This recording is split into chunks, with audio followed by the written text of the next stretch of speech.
Hello বন্ধুরা, কেমন আছো? আশা করছি ভালো আছে। তাই এই চ্যানেলের মাধ্যমে সুন্দর একটি প্লাস্টার ডিজাইন আপনাদের দেখা চলেছি। তাই আপনারা যদি এই চ্যানেলে নতুন হয়ে থাকেন অবশ্যই চ্যানেলটিকে সাবস্ক্রাইব করে পাশে থাকবেন। সম্পূর্ণ ভিডিওটি না টেনে দেখতে থাকুন। চলুন ভিডিওটি দেখে নিন।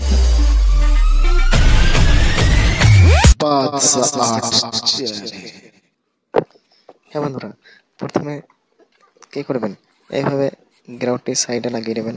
দেখতেই পাচ্ছেন এই গ্রাউন্ডটা লাগানো হচ্ছে। হ্যাঁ, সুন্দরভাবে এইভাবে গ্রাউন্ডটা চারিদিকে সুন্দর করে লাগিয়ে নেবেন, কারণ গ্রাউন্ডটা না দিলে মশলাটি ধরবে না। সেই জন্য অবশ্যই আপনারা গ্রাউন্ডটা যেন অবশ্যই এখানে লাগাবেন। এটি দেওয়ার ফলে দেখুন মশলাটি দেওয়া মাত্রই কেমন লেগে যাচ্ছে। হ্যাঁ, এই চারি সাইডে সুন্দরভাবে মশলাটি মেরে নেবেন।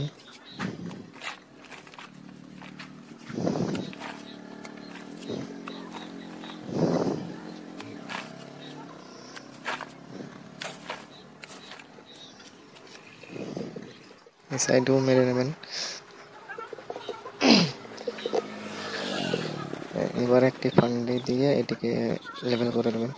দেখছেন ফান্ডি দিয়ে কেমন লেবেল করছে, এভাবে এটা লেবেল করে নেবেন। হ্যাঁ, আর এই কাজগুলো সমস্ত কাজগুলো আমার নিজের কাজ।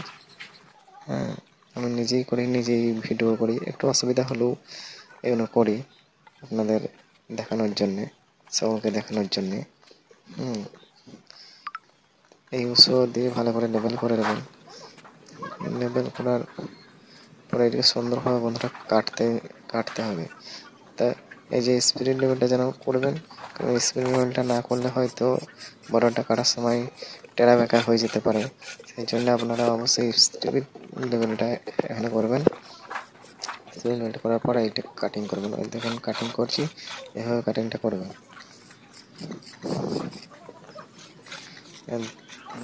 তো অন্য সাইড এভাবে কাটিং করে নেবেন। সাবধানে কাজগুলো করবেন, দেখতে আরো একটু সুন্দর লাগবে। তাড়াহুড়ো করলে হয়তো কাজগুলো অসুবিধা হতে পারে, সেই জন্য সাবধানে করবেন।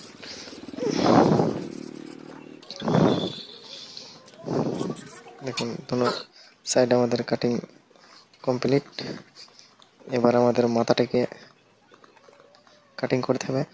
মাথাটি কাটিং করার সময়, উপরটা কাটিং করার সময় দেখবেন সাইডে যে মাপটি রাখবেন সেই একই মাপের কাটিংটা করতে হবে, নাহলে কিন্তু খুব একটা সৌন্দর্য আসবে না।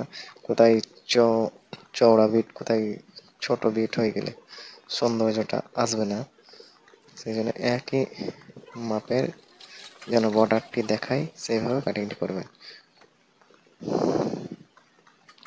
দেখতেই পাচ্ছেন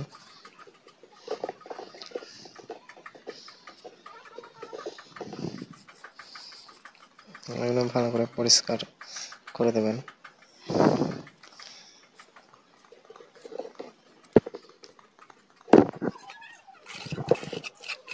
এবার দেখুন এর মধ্যে এটা কত সুন্দর ডিজাইনটি, বর্ডারটি ডিজাইনটি আমাদের হয়ে গেছে।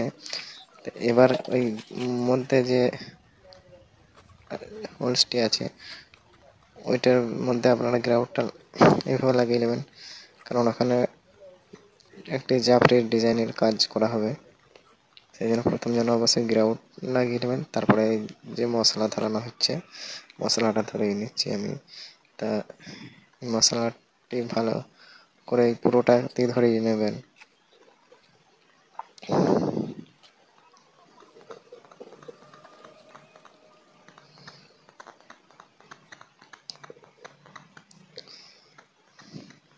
এইভাবে সমস্ত জায়গাটিতে মশলা ধরিয়ে দেবেন। আর একটা জিনিস খেয়াল করবেন, প্রত্যেকটা জায়গায় মশলার মাপ যেন এক থাকে। একই না থাকলে হয়তো বিটগুলো সরু, মোটা, চওড়া দেখাবে, দেখতে খুব একটা ভালো লাগবে না। সেই জন্য সমস্ত বিট যেন এক দেখায়। এইভাবে এগুলো আপনাদের কি করতে হবে, কাটিংটি করতে হবে। এই যে একই মাপের কাটিংটি কীভাবে করছি ভালো করে একটু খেয়াল রাখবেন। এভাবে মাপ করে করে প্রথমে মার্কিং করে নেবেন, সরল রেখা টেনে নেবেন। এভাবে দাগগুলো টানার পর এদিকটাও ঠিক সেম একইভাবে এখন টেনে নেবেন দাগগুলি।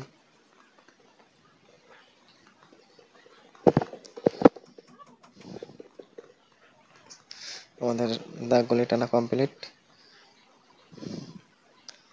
এবার দেখুন এগুলো কাটতে হবে সুন্দরভাবে কর্নিক বা ছুরির দ্বারাই, আপনারা যেটা সুবিধা বুঝবেন যে কোনো জিনিস দিয়ে ওটা সুন্দরভাবে কাটিং করতে হবে মধ্যের গ্যাপগুলোকে। দেখুন কাটিংগুলো করছি, আপনারা ভালো করে দেখবেন।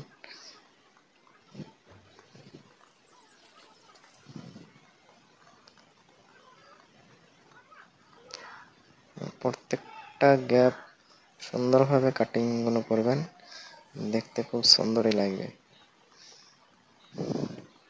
এরকম বিভিন্ন ধরনের ডিজাইনের কাজ, আরও অনেক কনস্ট্রাকশনের কাজ এই চ্যানেলের মাধ্যমে আপনারা দেখতে পাবেন। তাই আমাদের ভিডিওটি শেষের দিকে অল্প আছে,